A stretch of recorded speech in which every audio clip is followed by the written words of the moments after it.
Footballer হামজাকে ভালোবেসে বাজারের সেরা বিশাল দেহের এই গরুটি নিয়ে আসলেন তিনি।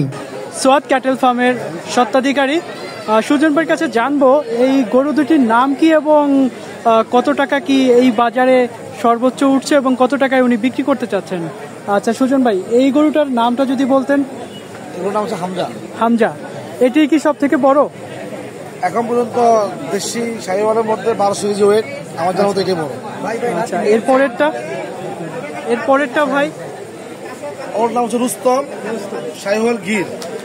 ওর 64 ইঞ্চি হাইট, ওর লাইভ ওয়েট হচ্ছে 900 কেজি। ওর দাম চাওয়া হচ্ছে 19 লক্ষ টাকা, ওর দাম চাওয়া হচ্ছে 18 লক্ষ টাকা। আচ্ছা, দুটো গরুর দাম বলার সুযোগ আছে।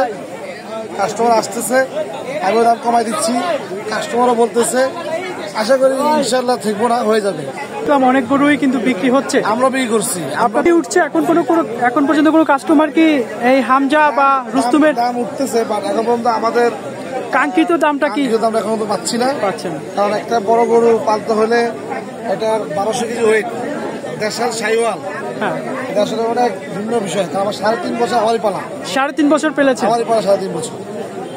তারপর হচ্ছে এটা ছাড়াও আমাদের কাছে আরো একটি স্পেশাল গরু আছে, নাম দিচ্ছে মাফিয়া। মাফিয়া? মাফিয়া, হ্যাঁ। ওই গরুটা রেড হাসা, চট্টগ্রাম ভাষা বলে RCC। আচ্ছা, আমরা দেখি বিশাল দেহি গরু কিন্তু। রেড হাসা দাঁড়ানো যাবে না, দেখেন অনেক কম বড় করছে, ঠিক আছে? হ্যাঁ, তো ওর নাম মাফিয়া। ওর লুকটা দেখেন, তাহলে বুঝতে পারবেন মাফিয়া বলার উদ্দেশ্য নিশ্চয়ই আছে। দেখা যাচ্ছে কিন্তু ওর লাইভের 720 কেজি। 720? হ্যাঁ। এটা দাম কিরকম গ্রাহকদের কাছে? 13 লক্ষ টাকা। 13 লক্ষ টাকা। হ্যাঁ। আচ্ছা, ও ছাড়া আরো কিছু গরু আছে আমাদের। আমাদের প্রত্যেক গরু হচ্ছে হ্যাঁ, আপনার এখানে ছোট গরু আছে, বড় গরু আছে। সর্বনিম্ন গ্রাহক যারা আসবে কুরবানি, 1,85,000 থেকে এখানে গরু পাওয়া যাবে। আপনাদের গ্রাহকের চাহিদা অনুযায়ী কিন্তু সকল ধরনের গরু এখানে কিন্তু তোলা হয়েছে। আপনারা এর আগে কি এই হাটে ছিলেন গত বছর নাকি অন্য কোনো হাটে? গত বছর আমরা হাটে ছিলাম। এটা ছিলেন। আর কোনো গরু কি আপনাদের সেল হয়নি এমন কোনো রেকর্ড তো নেই? আছে না, আমরা যতবারে আসি আমাদের বড় গরু প্রতি বছরই 4 পিস করে থাকে। আমাদের 26 সালের জন্য গরু রেডি হচ্ছে, আমাদের 27 সালের জন্য গরু রেডি হচ্ছে। আচ্ছা, আমাদের পরপরই গরু থাকে, 7-8টা গরু আমাদের সবসময় থাকে। প্রফেশনাল খামারি বলতে কি, প্রফেশনাল ফার্ম না।